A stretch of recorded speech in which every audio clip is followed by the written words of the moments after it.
The 2022 Australian federal election is around the corner. Unlike previous years, there is a surge in independent candidates this time around. The political newcomers are challenging sitting moderate Liberal MPs in inner-city electorates and giving voters an alternative to the big parties. In today's interview, we proudly invite Dr. Monique Ryan, an independent for Kooyong, to share her policies and her story behind the election. Dr. Monique, welcome. It's very nice to have you here today, and thank you for joining us. Oh, thank you very much. It's a pleasure to be with you. Yeah, we understand from the previous interviews that you loved your role as head of the neurology department in the Royal Children's Hospital. So what's your role like? How has this position influenced your place in the community, and how has it changed you as a person?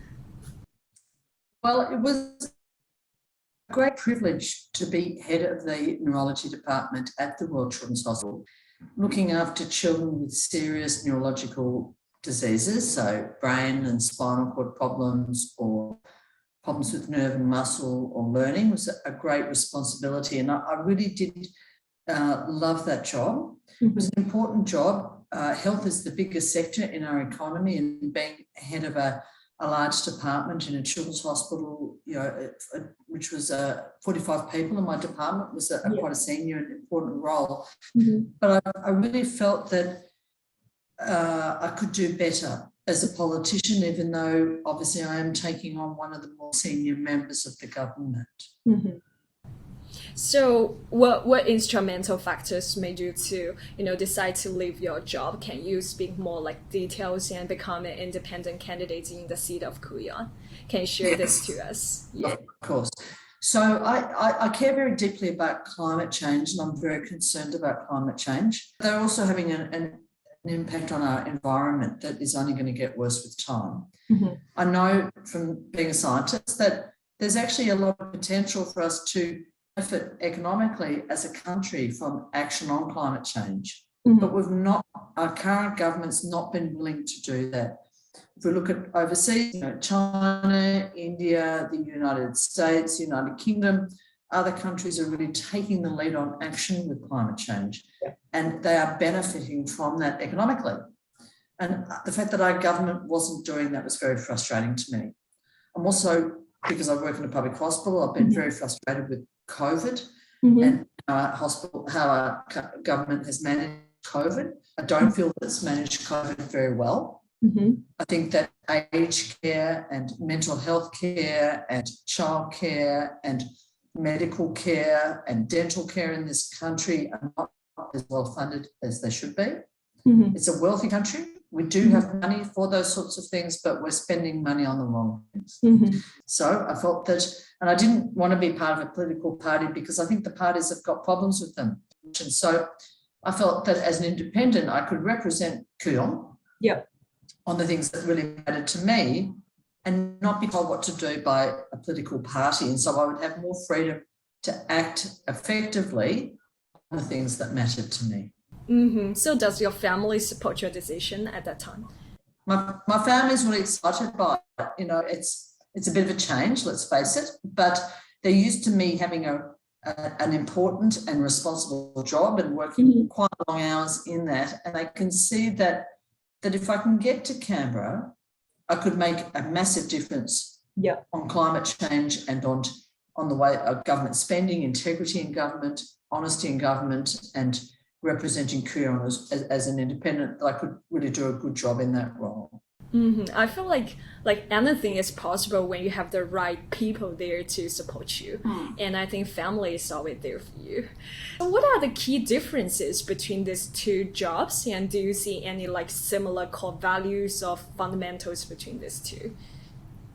Well, there are similarities. I'm used to working in a high pressure environment, busy jobs, with lots of different things coming at me. So I was working as a doctor, but then I was also running a hospital department, but also as a professor at Melbourne University. And I have a research team as well. So I'm used to doing different roles. I'm a caring person. I'm someone who likes dealing with people, and in politics, I'm meeting hundreds of people every day. So that is a skill I have. I haven't I'm used to, as head of my department, I had a reasonable budget, about $3.5-4 million. So I'm used to balancing a budget and running a team and not wasting money. I haven't been a politician before, and I'm not used to people, every time I say something, they say the opposite. Yeah. But, not being a part of a party, with the parties, the Liberals say this and then Labor says that. I'm not interested in that. I just want to, I'm a pragmatic person. I just want to get the problems that I see, I'd like to be able to fix them. Mm-hmm. And so what I'm keen to do is to work with both sides to do that and be more focused on the results, mm-hmm. rather than saying, well, I'm Liberal, I'm Labor, and, mm-hmm. and always fighting with each other. Mm-hmm. In the last couple of years, there's been a lot of arguing between the state government and the federal government, yep. with COVID, arguing about how to manage COVID and what to do with it. I don't think that's helpful. I think, mm-hmm. We should be able to work together to get the results that we need. Mm-hmm. I think maybe your past work experience makes you special. And as you said about the climate change, because we also noticed that one of the key issues you highlighted on your website and in many interviews is the topic of climate change. And when did you maybe personally notice repercussions of climate impact in real life? And if you win the election, what's the most significant change you'd like to make in this regard? Well, I've seen it with more extreme weather events in recent years. Mm-hmm. We see that we have lost species in Australia, yep. that have been made extinct. We can see the injury to the damage to the Great Barrier Reef. We see loss of our koala populations. We can see all those things happening. As a scientist, I can look at the science for that and understand that it is real and that it's very, very important. Yep. With the next election, it's quite possible that neither the Liberal Party nor the Labor Party will be able to form a government in their own right. And so they'll need help of people like me. That's what we call a hung parliament, where you have the independents will say that this government will form, that this party will form government or that party will form government. If that happens, then my condition for supporting the major party would be action on climate change. Mm-hmm. And there's a Climate Change Act, which was developed by another independent called Zali Steggall, which is ready to go. Mm-hmm. And that provides a framework for working towards action on climate change. And that framework's been used very successfully in the United Kingdom already. Mm-hmm. They're making really, really good steps to climate change action, mm-hmm. more quickly than we are in this country, but also from an economic point of view, having that framework in place has been very, very positive to their economy. It has really engendered a lot of investment in the United Kingdom. Mm-hmm. And I think it would have the same effect here, that if once investment companies and big businesses understand how Australia's going to act on climate change, they'll be more likely to be happy to invest in that in Australia, and we will all see the economic benefit of that. Mm-hmm. So what other improvements would you like to deliver to the Kooyong community aside from the reconstitution to the climate change agenda? Well, as a doctor, I feel very strongly about healthcare, mm-hmm. and aged care. Yeah. And I think that those things are very important to people. And the Medicare system is really struggling at the moment. Mm-hmm. Many people are waiting a long time to be seen by a doctor or to receive things like elective surgery. Yes. We need to fix that. We also need to fix access to and the cost of aged care. Mm-hmm. Aged care is really struggling at the moment, and it's a really important service for us to provide in the community. Mm-hmm. We need better dental care, mm-hmm. NDIS and mental health care. They're all things that are not really as funded as well as they should be at the moment. Yep. In Kooyong, there's two things I've just been to just this afternoon. I've been to Swinburne University. It's fantastic to have a university in the electorate. Yeah. But we also have lots of really good schools. Mm-hmm. And I'm very committed to funding helping the schools with their funding and helping the students in Kooyong get the very best out of their university career, mm-hmm. once they've finished their secondary schooling as well. But actually, we've noticed that the ruling party has launched a campaign against independent candidates, and they have warmed the voters to the idea that till independents are a few people with a lot of money who only focus on climate change and ignore the strong economic growth delivered by the Liberal Party. And furthermore, they claim the increasing number of independent MPs may lead to a hung parliament, resulting in an unstable government. So what do you think of such statements? Well, I think the Liberal Party is never going to say that they think it's a wonderful idea that people may come along. It is a time where many of us are concerned about the economy. So we've got a $1 trillion debt. We've got the biggest deficit we've had for 30 years. Inflation rates are very high. Unemployment's low, but a lot of business owners are telling me that they're really struggling to find people to work in their businesses. Cost of living's really gone high. A lot of business people are scared and feeling a bit uncertain about their futures. But I don't think you have anything to fear from an independent. I'm not someone who wants to make big changes to our system straight away, but I am very interested in working with local business owners on strategies to help them find employees, because I know that a lot of people are finding it very hard to find people to work in their business. And I think what the government's saying, the language that they're using is because they're trying to get people not to support people like me, because they know that we've found a lot of support from the community.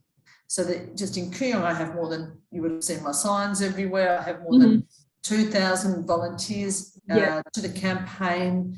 We've had 3,000 donors to the campaign. So they say it's just a few people with money. It's not. It's lots of people from the community who've been very supportive of this, because they understand, a lot of the small business owners that live here, the university people or doctors or lawyers who understand that the current government's not really giving them what they need in terms of transparency and cleanliness in the government, not wasting money on the wrong things, providing the services that we need, and giving our children a sense of certainty that we are going to take action on climate change to sort out not just the environment, but to also sort out their economic future.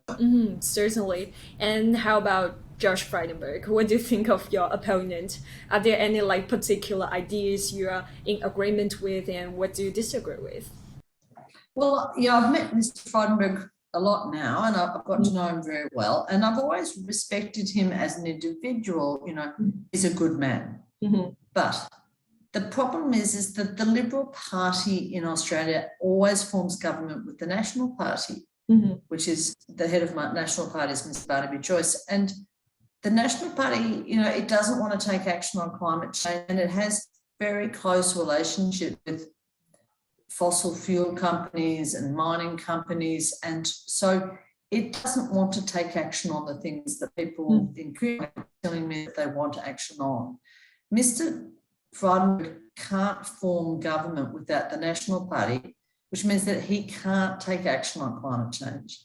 We've seen this over the last 9 years. It's not going to change in the next 3 years. So if we want action on climate change, and he has given us all these problems that we have with the economy right now. Massive debt, massive deficit, increasing cost of living, inflation rising. These are all things that the Morrison-Frydenberg government have given us. And so that's not going to change in the next 3 years if Mr. Frydenberg is elected again. So this is not a personal thing, but I feel that his government has let us down and has been a disappointment. I don't think it's managed the economy well, and I don't feel that it's managed COVID very well. So, you're a female independent candidate. So what do you think of your main strengths or advantages in this election? My main strengths and advantages are the strength of the community behind me. We know from the polling that we have so far that it is, at the moment, actually I'm ahead of Mr. Frydenberg, which is really unusual. It's very unusual for an independent like myself to have more support than Mr. Frydenberg. And I think the paper said yesterday that if they held the election yesterday, I would have won. And that reflects the fact that the community is frustrated with Mr. Frydenberg. It's worried about its economic future, and it doesn't think that the Morrison government is going to do any better in the next 3 years than it's done in the last 9 years. And that's why people are looking for a change. They know that I'm a sensible person. I'm good at, as a medical doctor, I'm a caring person. As a scientist, I'm good at reading data and making decisions based on evidence. I will represent Kooyong with honesty and transparency, and I will always be available for the community. Yes, and from your perspective, like what role does social media play in interacting with our community? How do you believe this will change in the coming years? Well, social media is so important, and I've been trying to engage with social media as much as I can in this campaign. You know, our budget was much lower than Mr. Frydenberg's, but we spent a lot of money on social media because we know that that's how you reach young people. Yeah, there's more young people in Kooyong at the moment than there ever have been before. In fact, this is the first election in Kooyong where there's more millennials voting than baby boomers. And it's important to listen to them. It's their future that, you know, that the government is planning and is going to put in place for them. Young people tell me that they want action on climate change. They tell me that they want action on housing affordability. Our current government doesn't have a plan for that at all. But they also tell me that they're worried about the cost of their university studies and the quality of their university studies. And I think that they haven't been, the last few years have been very tough for young people.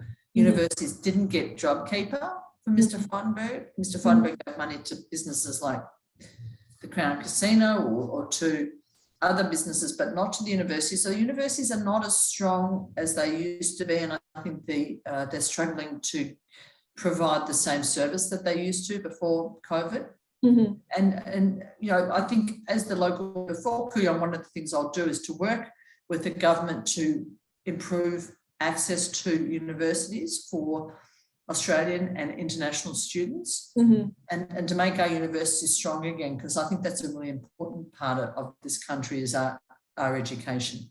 Yeah, I feel like the social media is kind of like the channel or the connection between you and especially the young generations, right? Yes, yes. I've got a whole team, lots of young people, and they're making TikTok videos and every day. It's really, they're very funny. Last question, is there anything you'd like to say to the Chinese community in Kooyong? Like what particular changes would you like to bring to the active community?